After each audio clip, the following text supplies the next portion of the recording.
உங்கள் பகுதி செய்திகள் இடம்பெறும் நியூஸ் 25.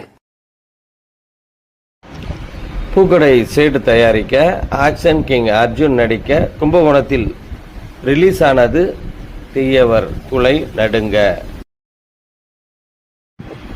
கும்பகோணத்தில் பிரசித்தி பெற்ற பூக்கடை சேட்டு என்பவர் தனது இரண்டாவது திரைப்படத்தை தயாரித்துள்ளார். இந்த திரைப்படத்தின் பெயர் தீயவர் குலை நடுங்க. இந்த திரைப்படமானது இன்றைய தினம் உலகமெங்கும் திரையிடப்பட்டது. கும்பகோணத்திலும் விஜயலட்சுமி தியேட்டரில் இன்று காலை திரையிடப்பட்டது.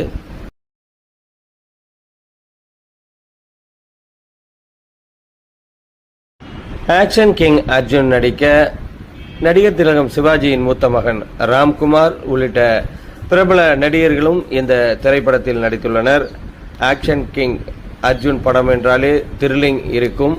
அதேபோல் இந்த படத்திலும் த்ரில்லிங் காட்சிகள் நிறைய காணப்படுகிறது. இந்த திரைப்படத்தை உற்சாகமாக ரசிகர்கள் காண நீண்ட வரிசையில் காத்திருந்தனர்.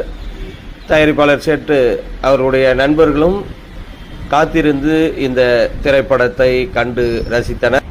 தமிழகத்தில் பெரும்பாலான மாவட்டங்களிலும் கும்பகோணத்திலும் திரையிடப்பட்டுள்ள இந்த திரைப்படமானது உலகில் பல நாடுகளில் திரையிடப்பட்டுள்ளது. இன்றைய தினம் கும்பகோணத்தில் ஏராளமான பெண்களும் இளைஞர்களும் இந்த திரைப்படத்தை காண நீண்ட நேரம் காத்திருந்து திரையரங்கு சென்று படத்தை பார்த்தனர். ஆக்ஷன் கிங் அர்ஜுனின் இந்த திரைப்படம் பெரும் வெற்றியை பெறும் என்ற மகிழ்ச்சியில் ஏராளமான ரசிகர்கள் இன்று காலை திரையரங்கின் முன் கூடினர்.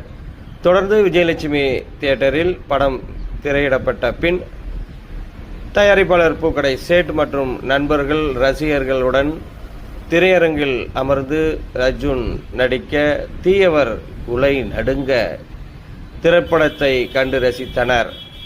கும்பகோணத்தைச் சேர்ந்த தயாரிப்பாளர் தயாரித்த திரைப்படம் கடந்த 2 வாரங்களுக்கு முன் வெளியான நிலையில் தற்போது கும்பகோணம் பூக்கடை சேட் தயாரித்த திரைப்படமும் வெளியாகி ரசிகர்கள் மத்தியில் பெரும் உற்சாகத்தை ஏற்படுத்தியுள்ளது.